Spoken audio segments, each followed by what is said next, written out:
My name is Dave Levine. I'm a professor at Elon University School of Law, as well as an affiliate scholar at the Center for Internet and Society at Stanford Law School. Today, I'm very excited to have a return guest back on the show, Professor Ben Peters, who is the Hazel Rogers Associate Professor and Chair of Media Studies at the University of Tulsa. The co-author, I should say, Your Computer is on Fire with Thomas Mullaney, Mar Hicks, and Kavita Phillip, who are not joining us today, and the author of a brilliant book, How Not to Network a Nation, both from MIT Press. Ben was on the show several years ago discussing his wonderful history of why the Soviet Union failed to create an internet, even though it had the capacity and certainly the expertise to do so. In Your Computer is on Fire, Ben and his co-authors and a variety of contributors take on a 2021 version of what technology has done to us, what it might be doing, and as they say, factually, what we can understand about it. Facts are something which are at the center of what hearsay culture does. For longtime listeners and also new listeners, we focus on accuracy on this show, not necessarily objectivity, which may be a false goal, but accuracy. How do we understand the context of the information that we get, assuming it's truthful? And what do we do with it? Which is very much what Your Computer is on Fire is all about. As the back cover of the book says, quote, "This book sounds an alarm. After decades of being lulled into complacency by narratives of technological utopianism and neutrality, topics that we have covered on Hearsay Culture heavily, people are waking up to the large-scale consequences of Silicon Valley-led technophilia." Now, before those of you in Silicon Valley turn off the show and say, moving on, this is not a book, in my read, which focuses on Luddite anti-technology palaver. Rather, it tries to take a nuanced approach to what the real issues are and why we might be concerned about them in ways that go beyond the basic. For example, if we have algorithmic computing, that is not necessarily a bad thing normatively, unless that algorithmic computing ignores the human beings behind it. And the human beings impacted. And that is the focus of Your Computer is on Fire. So I'm very excited to have Ben on today to discuss this book, to discuss the contributions, and really to kind of, answer some, tougher questions about why we should care. Ben is joining us, presumably, I know via Zoom, from his home in Tulsa. Am I right about that, Ben? That is correct. Excellent. We are recording on March 26th, 2021. Ben, thank you so much for joining me again on Hearsay Culture. Thank you for having me, Dave. Delighted to be here. So let's start with the obvious, Ben. Your Computer is on Fire. That's not a hyperbolic title, is it? Not hyperbolic at all. It's actually precisely what you were calling for. It's a return to history. It's a return to a recuperation of the facts as they were and as they are. Your Computer is on Fire is a call to attend to the history and present that continues to burn in the wake of what we might call the techlash. I would even go so far to say, you might gently prod us to say that it feels hype-ish. Yeah, I think it's quite the opposite. I worry, if anything, about this book that we have, despite spending the better half decade kind of curating and drafting its arguments and its arrow-tip statements, I worry that our language has not been propulsive or compelling enough. That in fact the case to attend to technology critically, and that's not Luddite, but to attend to its facts, is so compelling that if we don't get books like this and others out into the mainstream discourse, we will be damaging the future as well as the present. So let's talk about that, right? I mean, and I'll start with the obvious question, which sounds pedantic, but it isn't, right? You're on a computer, I'm on a computer. Obviously, you're not literally saying computers are on fire, although some computers do catch fire, as we know, and they usually wind up as memes, right? So what is it about the fire analogy that should cause people to say, what's going on here? Why are these authors so concerned to literally call their book Your Computer is on Fire? And by the way, you have a not so subtle image of a fire, right? At least a graphical image of one right on the cover. What's the fire? What's the fire? Brilliant. So I will point out that removing myself from all liability in the fact of doing so, that during the launch of this computer, in fact, of this book, that in fact a data center caught fire, and we were, deeply worried that we might be intentional in our language. It is anything but in our intention to, call for more smash the machine thinking, but instead to demand that we attend to reality as it stands. Where is the fire? Dave, Google emitted 20 kilograms of carbon dioxide in this time it took me to say the sentence. 50 kilograms. Literally fire it is not a metaphor, in the sense that a few years ago, the net carbon imprint of cloud computing globally was equivalent to Ireland, and now it's equivalent to the economy of Norway. And there's nothing to suggest that that is not going to continue scaling up. And pretty soon, as we can talk about with corporations and other sort of media organizations, the role of computing in our life will be undeniably global. This is an urgent, pressing matter that demands all hands on deck, a full court press. So it's not hype, right, to say that we have these concerns, and we're going to dive into them. But I want to contextualize this immediately, right, for the average listener.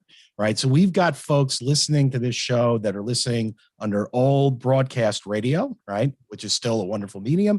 And we've got people listening on their computers. As they're sitting there right now, okay, are there concerns that you think the average consumer should have right now that involves them directly? And that's not to say that there aren't, right, bigger concerns regarding the environment, but we both know that those can be abstractions. Where is the fire for an individual computer user on a daily basis? Yeah, that's fantastic. Absolutely. Just day-to-day responsible use is something that I think we ought to be attending to. The cost of an audio Zoom call is something like 2 to 3% the cost of a video call, in terms of its carbon imprint. Moreover, are we attentive to privacy and how we're buying and selling our own data through our behavior online? Are we willing to let our traces kind of be gobbled up and put to work beyond our ken? Or are we attentive and sort of learning the media literacy basics to manage a world increasingly full of disinformation and that is apparently not regulated? Are we calling politically and with our votes to make sure that labor organization and politics can take place in a way that builds a more responsible system, not just for you and me, but for our neighbors down the road and for the people who are less privileged, who don't have spare time to be on the radio? How can we ensure at the micro practice level that we're building a better world? I think there's a lot for each of us to do at every level. So we talked about this, and this gets to it, right? We talked about, the notion of the unvarnished facts, right? And you say this in the introduction to the book. The book, however, starts with a rather inside baseball concern with regard to the scholarly community and what scholarship is valued and what isn't.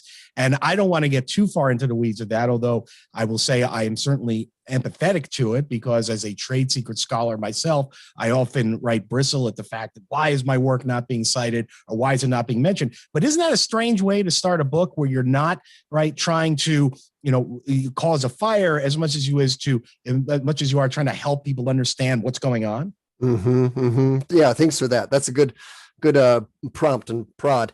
So I think the reason we begin the book as we do, which is as you begin with kind of the inside baseball reflection on which disciplines are helping which disciplines, is because we want, in some level, to begin with the local facts.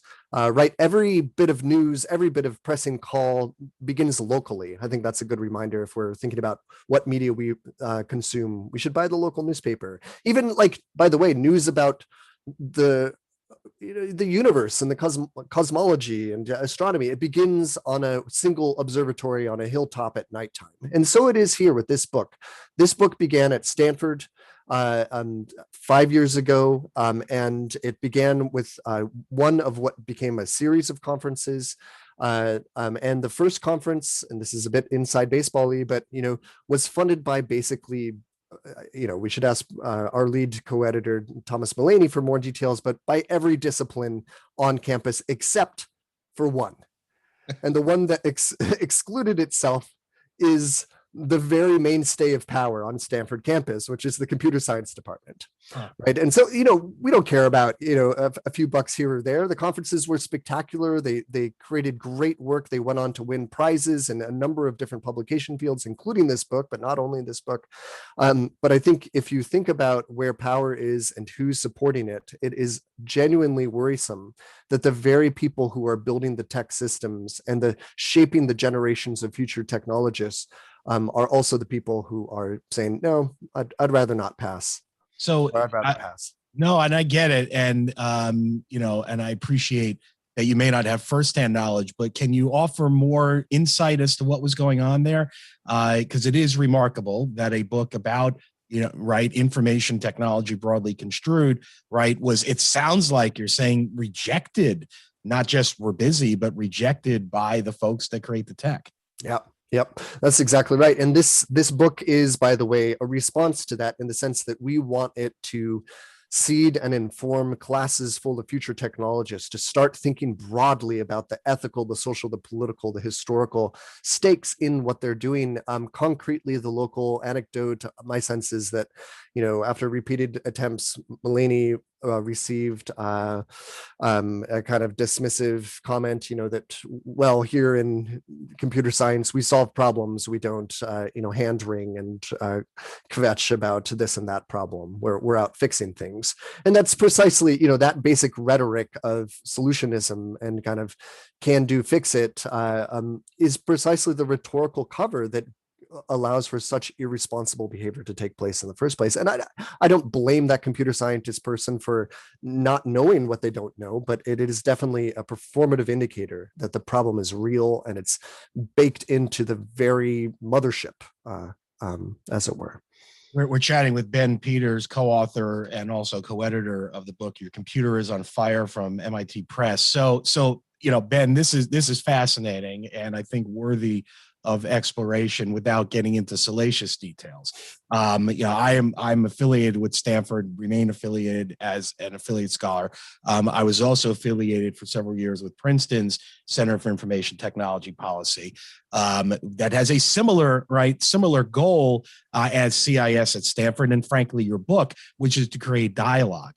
Mm-hmm. So if I understand the introduction as in a sense being a response, perhaps I'll jump right into this, right? Which is if dialogue is what this is all about and understanding, right? That's an inauspicious, augur of where we are. Mm-hmm. What do you think accounts for, and I agree that I've seen this happen too, the lack of communication, ironically, given the technology between technologists and others.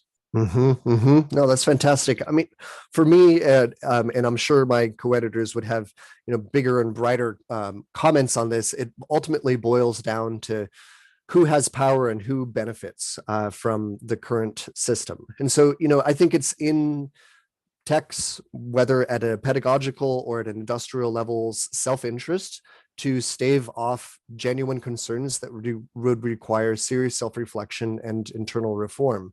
There's a profit motive built in kind of profitable stories. And, for better or worse, stories of concern and fire and alarm are less sexy. They sell fewer hotcakes. They get fewer pellets than stories of, utopian promise.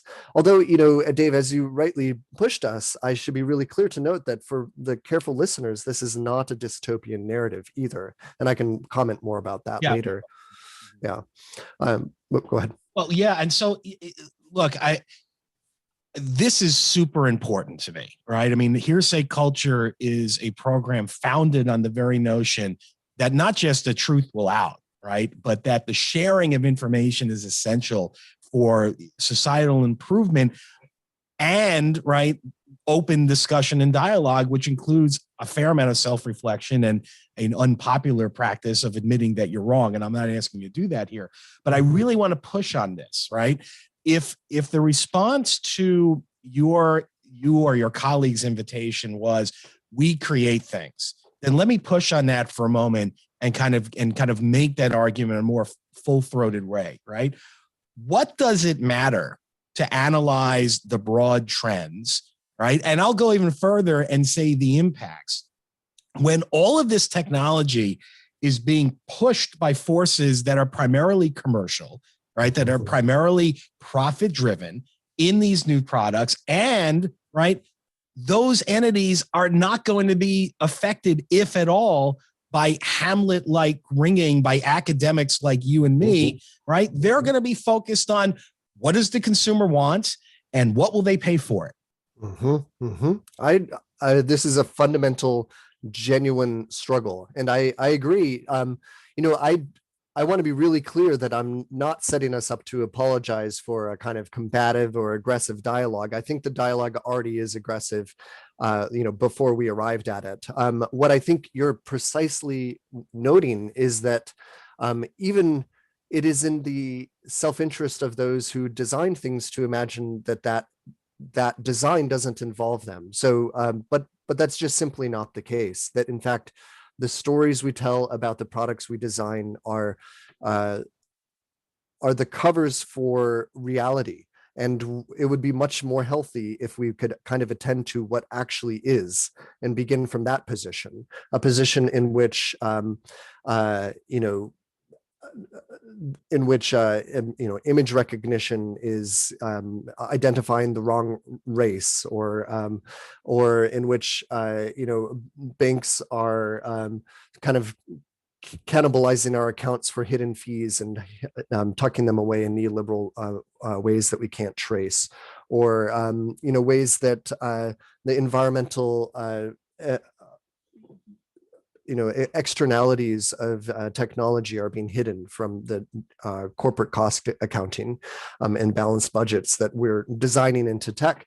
I think in my article, which I can touch upon it at some point, I go so far as to say that I don't think that we can trust design values themselves to produce the values that they seem to be designed around.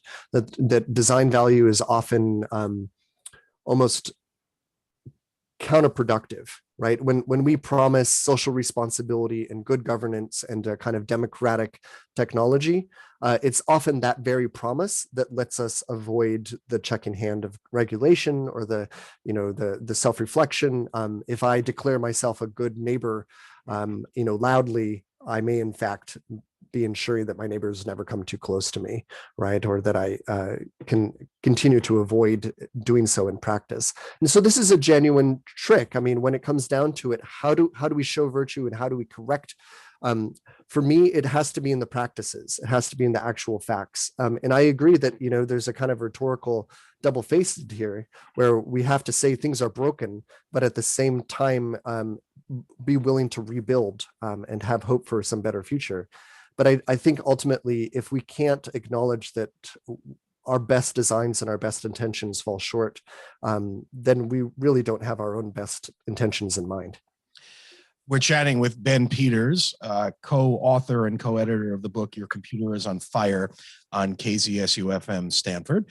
Last question on this, Ben. So since the book has been out, and it's been out for a little while here, have you heard from technologists? Have you heard from computer science people? And if you have, what have they said?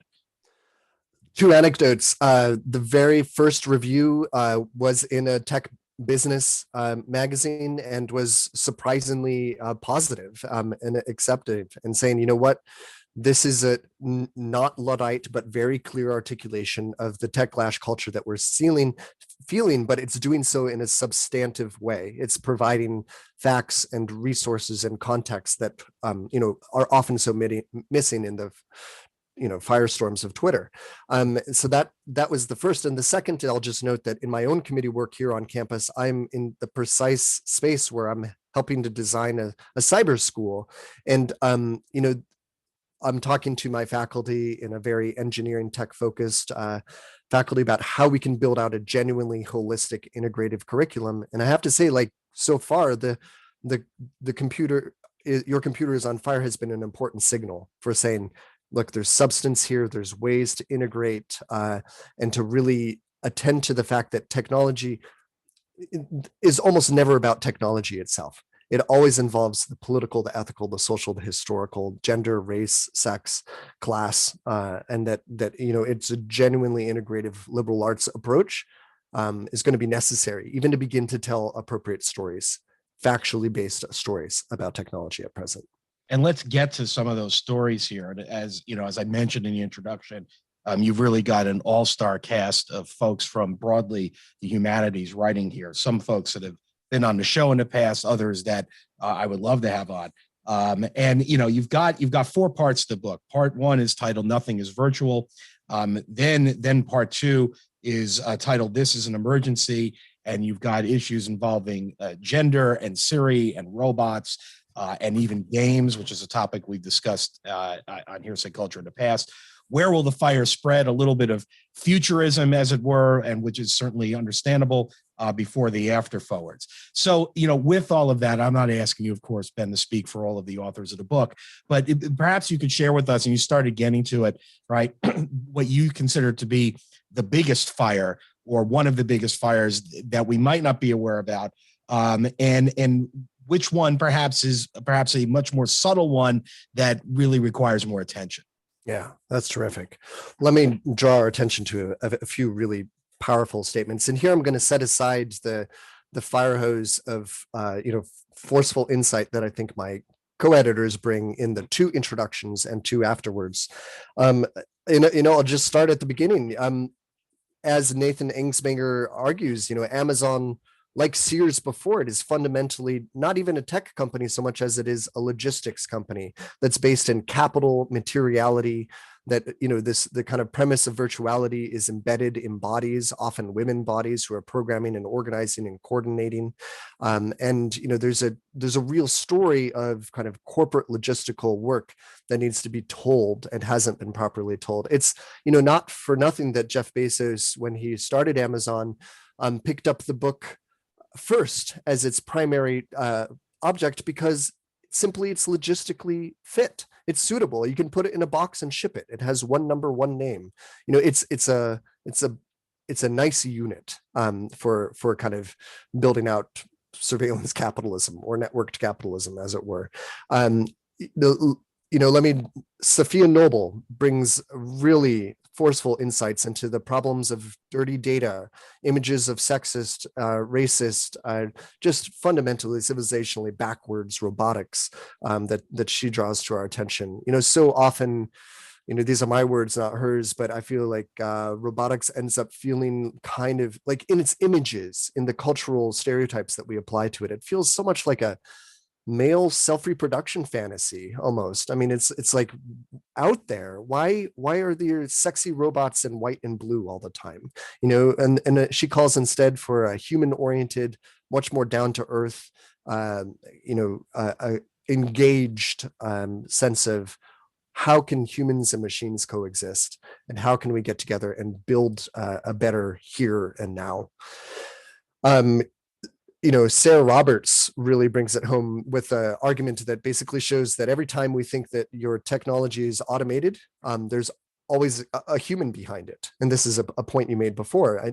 It's not to say that every tech is anti-human, but rather that behind the promise of automated technology is a human. This is true within smart algorithms, that it's often the intelligence of people who are actively curating and monitoring and adjusting the work of that algorithm. Or, commercial content moderation. If you think about the people who are trained, as Mitali Thakur does, to observe child pornography and the kind of hidden awful labor of apprehending awful images, that's a kind of visual labor that cannot be just swept under the rug. It's part of the internet that we've created, and it cannot be automated away.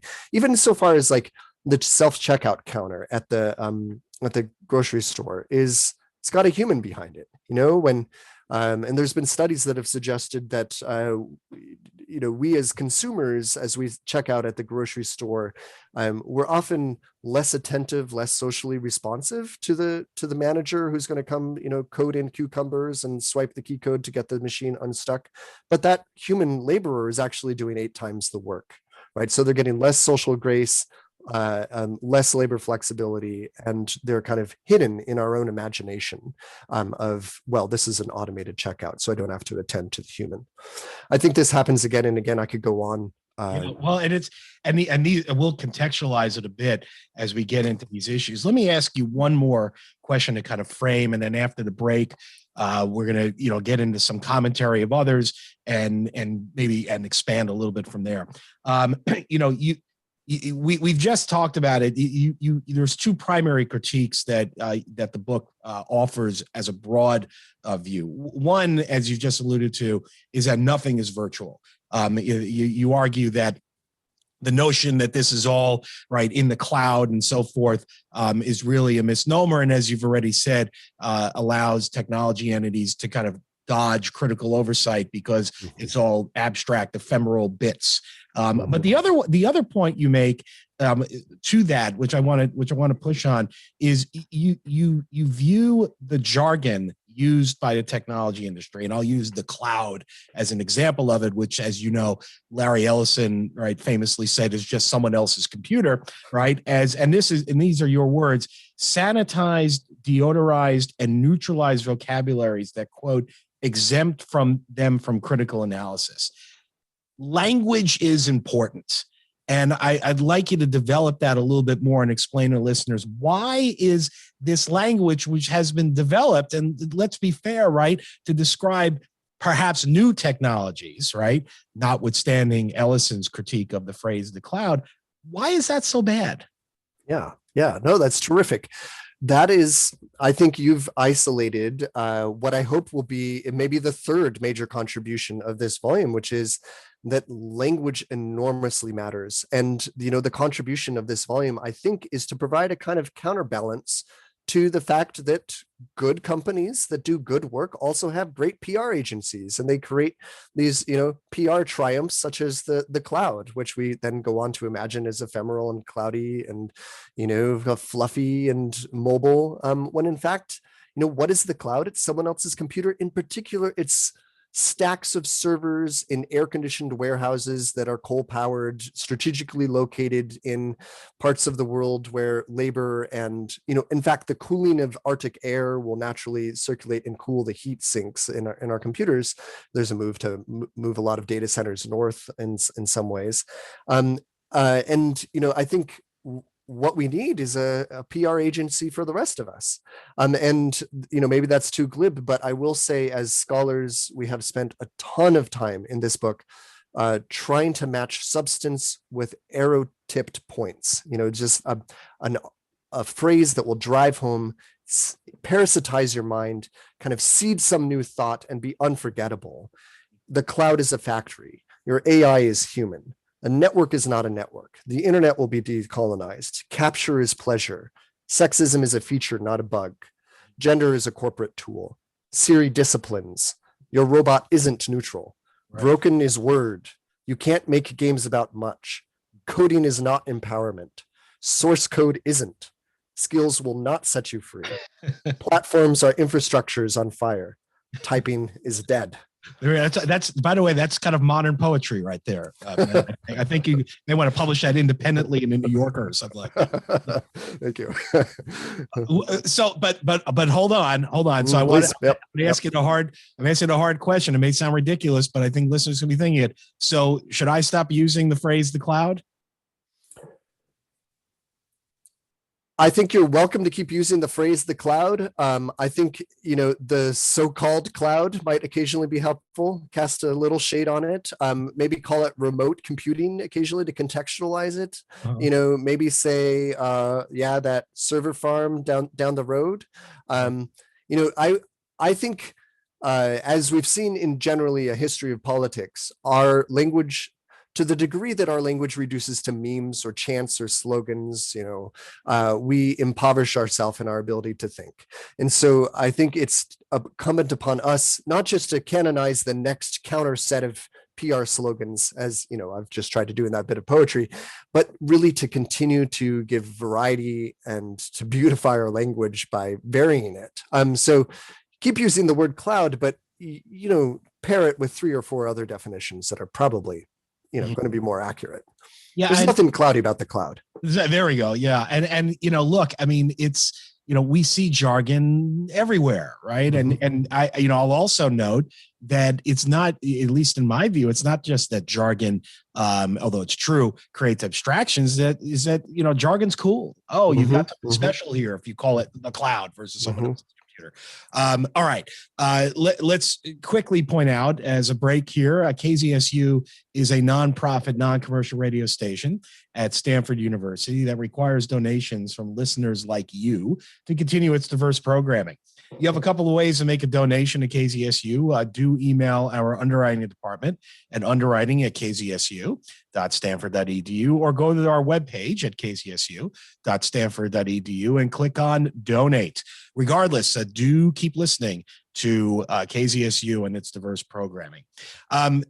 Ben, I could go on and on with language, but I'll leave that to language mavens, or maybe to a future discussion online. Let's go to one of the most controversial people in the technology world, and of course, I could insert joke here, but let's just say it's Mark Zuckerberg. In 2017, he did a commencement speech at his alma mater, Harvard, and he brought up something which I think is worthy of our discussion here, talking about how technology is developed and how it should be developed. Let's listen to a clip from Mark Zuckerberg's talk, and then Ben, I'd love to get your reaction to it. And now it's our generation's turn to do great things. Now I know, maybe you're thinking, I don't know how to build a dam. I don't know how to get 1 million people involved in anything. Well, let me tell you a secret. No one does when they begin. Ideas don't come out fully formed. They only become clear as you work on them. You just have to get started. If I had to know everything about connecting people before I got started, I never would have built Facebook.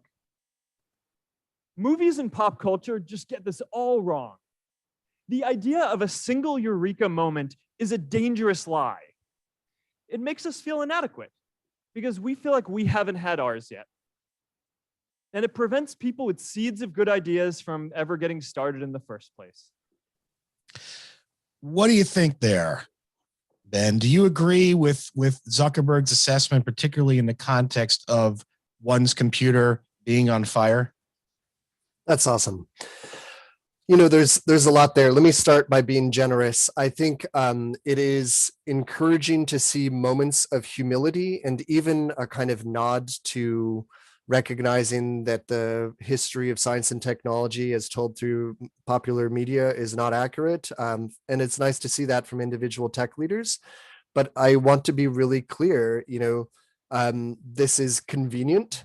It is strategic language on his part, and it is, ultimately publicly irresponsible. I'm kind of done with white tech leaders apologizing for their tech. Let's see, instead of bringing a kind of sense of, well, I didn't know what I was getting us into, acknowledgement that Mark Zuckerberg still doesn't know what we're getting into. I don't mean that as a criticism of him even so much as I do of the fact that that acknowledgement means that we can all make a change now. Facebook is not a settled deal. It's going to continue evolving, devolving, changing. And to the degree we attend to, the relative humility or guilt level, or even whatever it is of the individual tech leaders, we've fundamentally misunderstood the problem, right? There are countries, developing countries right now, whose basic democratic apparatus is synonymous with Facebook. You can't run a political campaign without Facebook. Are we comfortable with that? Are we comfortable with, maybe the emerging billion in Africa and Asia over the next 5 years to go online? Are they going to be, that for them, what it means to be online will effectively be to have a Facebook account? Is that something that we're accepting? Because, if you listen to Zuckerberg, he's saying you just have to get it started. Ideas don't come fully formed. And the simple fact is, we're midway through this. We're having a midlife crisis. It's time to intervene. The internet has been around 50 years. It's time for us to reset and rethink and make critical interventions, not at the level of individuals or their hagiographic, wizard status or not, but at the level of, like, is this the technology that we want. And let me just note on another point, tech is always given to us. We're always guinea pigs, right? So in this sense, I want to just note, like, back to the language, that in Russian and French and even in English, the etymology of the word data is that which is given. So, I mean, you're right. Technology is a kind of gift, but it's a dangerous gift. It's a gift that comes better inspected than just opened naively. And I think it's like the call here is to invite all of us to stop accepting the status quo and to start calling for not just humility from our individual tech leaders when they're standing before Congress. I think there are 3 of them today, claiming lack of responsibility before Congress, the very mechanism that could hold them responsible, but instead to hold all of ourselves responsible, to kind of spread and rebuild, and to attend to the enormous inequalities that this tech system has, well, both tried to cover up and exacerbated and amplified when it comes to sexism and the racism and class inequalities that are baked into it. And look, and this show has over its 15 years, I think, while being very, very pro innovation, has cast a very critical eye at those issues. Mm-hmm. But again, right, as is my want, let me push a little bit on this from the standpoint of innovation, right? In other words, isn't Zuckerberg right that at some level, in order to get new technologies and innovation, you have to start somewhere, and it's not necessarily at the fully baked mode? And if we had that as the standard, and we might say good, but let's detextualize it from Facebook, we wouldn't have this new technology. Mm-hmm, mm-hmm. No, I think that's true. That's a richer arc to the history of innovation than most people permit, which is, it's true that there's a kind of experimental space that is applied unevenly and becomes variously mainstreamed.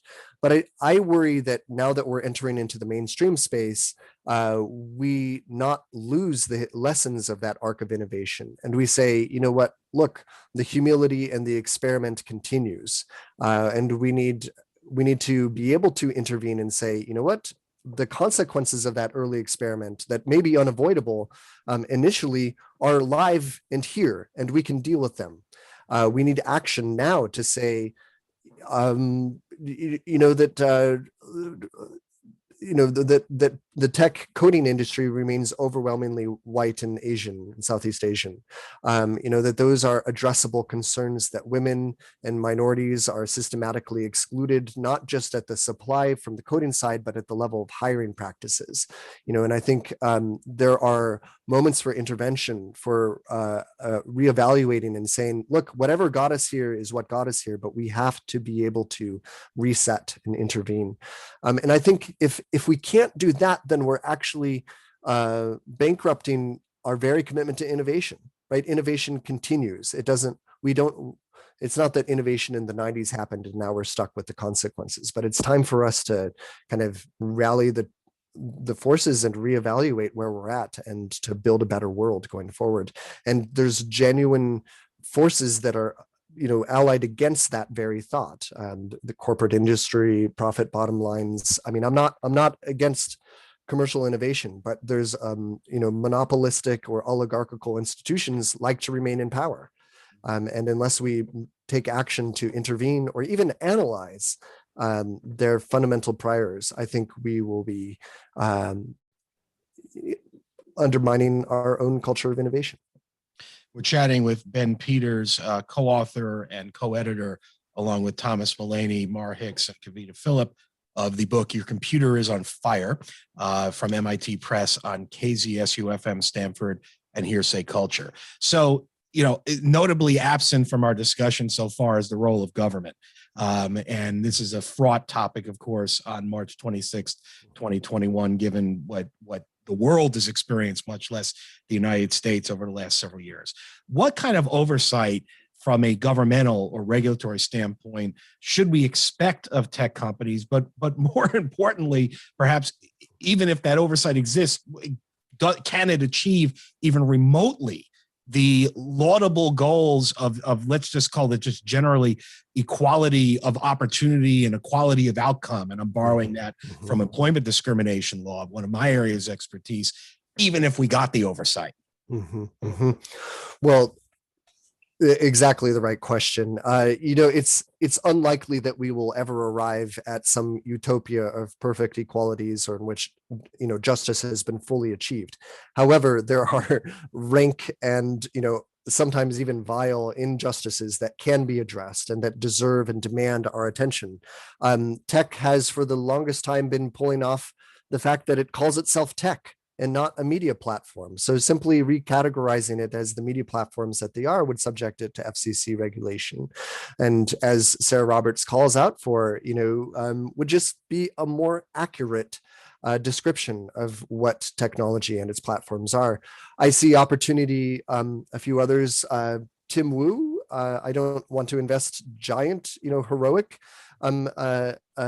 ambitions upon a friend and a colleague, but may he do some trust busting? Could we invent right here, right now, an analog to the Bechdel test, which is, the criterion for embarrassment in a movie in which Hollywood, in which if one woman does not talk to another woman about something other than a man, it fails the Bechdel test. Can we offer a corollary, which is that no tech organization should be larger than a continent? In terms of its reach. That seems like a pretty an average continent, maybe not Asia, and that is to say that Facebook claims 2.3 billion people, but we have no fair accounting of the shadow profiles, which could, range far greater than that. Could we, and I think an organization and a government and a tech industry and a tech leadership that is responsive to and sympathetic with and willing to ally and build with tech labor. Right now, the movement within Alabama for Amazon to unionize parts of Amazon in Alabama are deserving of attention. I think there's still other types of work that we could do in employment law to provide not just for a more fair hiring, but a genuine attention to anti-sexist, anti-racist hiring motifs. It's striking when I read Mar Hicks's chapter here that they outline, Anna Moffat in the 60s. She could very well have been just a photo taken in black and white of a woman during the pandemic. She's got the child next door, next to her at the table. She's coding. She's doing important technological work. Sometimes when someone else too in this chapter, had to call herself Steve.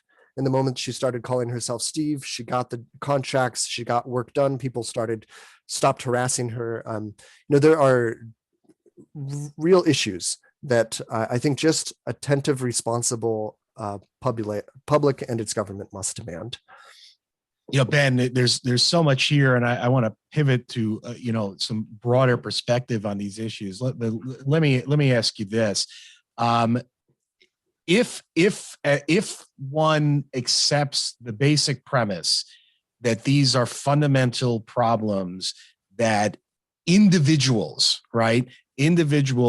regardless of their demographic qualities or demographic characteristics encounter, what can they do about it? Right? I mean, I come back to this now, having discussed it with you at length.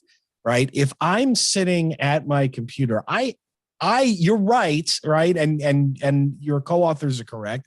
There is a ton of privilege associated, as you pointed out, with being able to leave social media, right? And Siva Vaidyanathan, has made that point, right? There's a ton of privilege from being able to say, I'm not going to participate in that. I remember, and of course, privilege runs in all kinds of directions. I remember my sense of personal jealousy when I heard Elton John or Sir Elton John say on a late night show that he didn't have a cell phone because he didn't need to have one. But for 99%, I'd say, of the population, put aside Elton John, right? You're not walking away from the technology at the level where you can take a stand. right? So even if you want to, can you give us a few concrete things that you think my listeners should do if they buy the premise, okay, that there is something that needs to be fixed? Fantastic. Lift where you stand. You know, wherever you are, there is some amount of work that can be done. And that is, you know, just the sense of unease that you're articulating, the sense of self-recognition of, oh my gosh, I belong to the privileged few that could log off from Facebook or Twitter or you know, sort of try to find a way of moving forward without the most recent tech. You know, that is itself a privilege. It puts me in a few. Just an acknowledgement of that privilege, I think, is an enormously helpful step, because it then nudges us to a fundamental and I think philosophical acknowledgement, which is that no individual can exist alone. We must bear one another's burdens. And, you know, I don't mean to invite a complete exhaustion of empathy as we, you know, scour the news for, awful news and just feel ourselves worse all the time, but instead to say, there's something small I can do today to help. I can support a labor organizer. I can donate to a political campaign. I can, gently correct and, point to richer sources in my online conversations. I can kind of not police, but encourage responsible discussion that is attentive to other people's needs. I think that kind of really basic acknowledgement that individualism is bankrupt itself, and that every individual is not an island, and that we can only exist as individuals to the degree we bear one another's burdens, is a huge step forward and a necessary reminder. The language we use, the politics we pursue, the best behavior practices that we use online, do we, are we part of the polarization discourse that only insults or screams? Or do we take responsibility and exclude ourselves from toxic and poisonous conversations and protect ourselves? But also build in a meaningful way. I think these are vital questions that have many important answers, and they're questions that each of us should be grappling with as individuals and communities. Ben Peters, we're going to move a little bit broader in our waning minutes. Co-author and co-editor of Your Computer is on Fire from MIT Press. So, you Ben, and you're among you. Well, just put it this way: you are an avid reader. And I'm sure you have a stack of books that you're reading. What are you reading right now? By the way, I'm not asking tech necessarily. Yeah. What's on your nightstand? What's on your end table? What are you reading? What a generous and lovely question. Thanks, Dave. Well, cool. Well, I'll start with the fun one. So we've got 4 kids at home, and when they move into the space where they can get phones, one of the ways that they maintain a phone is they read a book of their parents' choice and discuss it with us each month. So I'm excited. That's a good idea. That's a good idea. It's been really fun. I've discovered a lot about my kids and about the world together, and I love it. My sons are about to have a new requirement to keep their phones. So my 11-year-old and I are going to be reading Archaeology from Space by Sarah Parchek. So she's a space archaeologist who's interested in how satellite and GIS imaging can advance archaeology. And she's, just broadly recognized as a really interesting scientist and scholar, and I'm excited to learn from her. I'm geeking out in my normal, post-Soviet ways. Anya Bernstein at Harvard has written a book called The Future of Immortality: Life and Death in Contemporary Russia. And it's actually not even contemporary. It's also a history, a beautiful history of, transhumanism and attempts to, the bold, craziest ways that Russian thinkers tend to be, like, how can we extend life beyond its limits? And this, we have a Silicon Valley version of that, but the cool part is it's a much bigger global story with lots of twists and turns. How about for example, an Orthodox priest sitting in a monastic study of his own, imagining in 1890 steering the planet as a spaceship that would zoom around the universe, gathering the remnants of our deceased ancestors, and thus reconstructing through, like, in his Orthodox Christian lens, the complete resurrection of humanity. I mean, just like Silicon Valley's got nothing on these guys. I'm loving Aziz Rana, Two Faces of American Freedom, which is a profound and moving and enormously substantive history of how American freedom is baked into its settler culture, and how settler and colonialism are kind of inextricable from the history and political ideologies of freedom. Frank Pasquale, of course, his new Laws of Robotics, I think is a really lovely reflection. And Frank was on the show about a month and a half ago. Yeah. Huge hat tip to Frank for the work he's doing to help us think more humanistically, more humanely about that. Pankaj Mishra, I'll give it's a really beautiful essayist, intellectual history of ideas and anger, has written a book a couple of years ago now called The Age of Anger. And I just, it's a stylistically gorgeous and a very interesting reflection on how the 21st century, what seems to be caught up in genuine resources of anger, both good and bad, can learn a lot from the 19th century. And so there's some really good stuff in there. So yeah, I mean, those are a few. No, it's wonderful. And it reminds us, of course, of all the beauty in the world, despite all of the, difficulties that we have all suffered over the past year, plus some more, some less, of course, with regard to the pandemic. Speaking of this kind of literature, when I was reading your book, I thought we have to discuss Apple at some level, and particularly I decided their famous commercial from 1984. So let me play the second half of that commercial, at least the audio of it, and I want to get your reflection on whether, in fact, Apple has done anything to achieve what it claimed it was going to achieve. We are one people, one will, one resolve, one cause. Our hands shall talk themselves to death, and we will ride them with their own conclusion.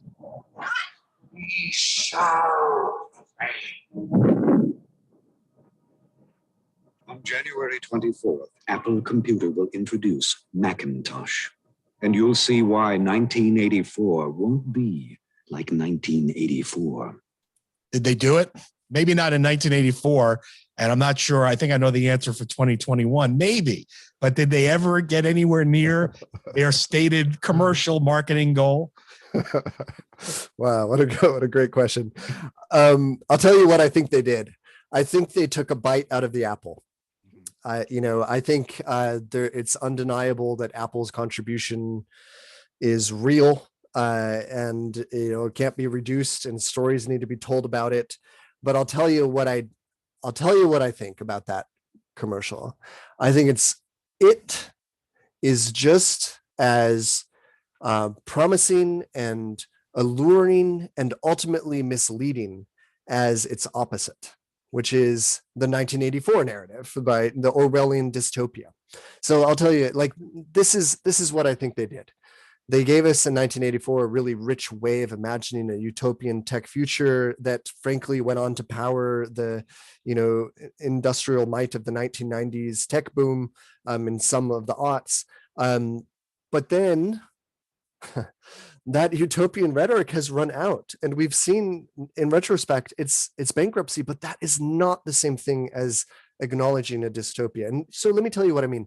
I think that, rhetorically, if you look at folklore, if you look at history, if you look at how narratives are structured, that utopias and dystopias are actually the nearest neighbors.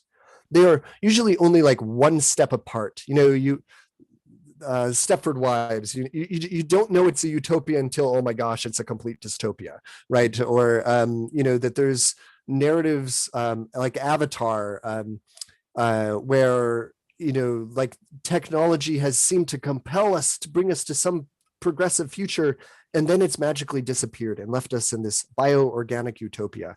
I think both of those are mistakes of the same category.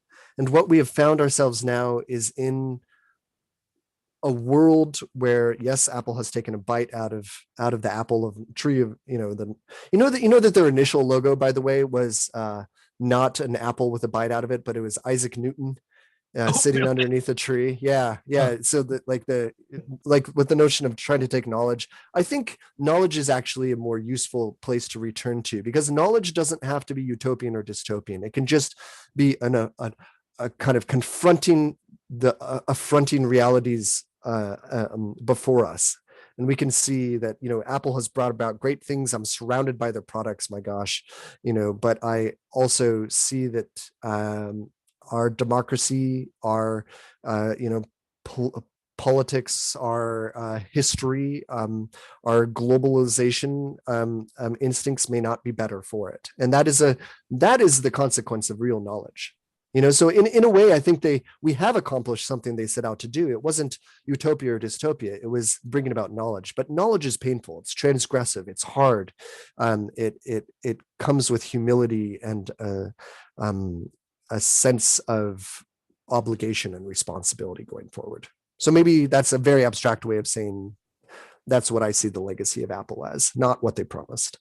And I think where it leaves us, Ben, because we've run out of time, is that the ability for us as human beings to maintain our humanity through this technology is one that your book seeks to address and does not forestall by virtue of the concerns that you raise, and which, of course, is what Hearsay Culture is all about.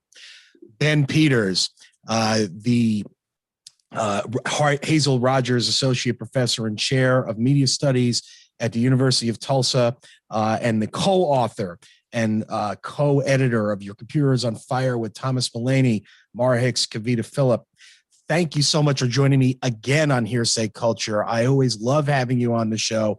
I look forward to future discussions on and offline. And thank you for bringing this wonderful collection of leading thinkers to the fore to discuss these incredibly important and solvable, right, from your book, concerns that we have. Thank you, Dave. Delighted to be here. Hearsay Culture continues apace. This show is airing on March 26th, 2020. We will be not on the air for a few weeks as, and this is a good thing, athletics have started up again. And so KZSU will be airing Stanford Athletics during the normal time when Hearsay Culture is on, which is 8 p.m. Pacific on Fridays. As always, that is the best time to listen to Hearsay Culture, and you can listen either in the Bay Area or by streaming at kzsulive.stanford.edu. After the show airs on KZSU, however, it becomes a podcast, and you can get the podcast by going to hearsayculture.com or any of your favorite podcasting listening apps. As always, folks, particularly as I am in the process, and I have a lot more to say about this coming soon, of relaunching Hearsay Culture for a 2021 and on environment. I welcome your comments, suggestions, and feedback at dave@hearsayculture.com or by going to our webpage and going to the comment page. Thank you so much for listening today. Thank you for taking the time. Please stay tuned to KZSU for more diverse programming, and have a great day.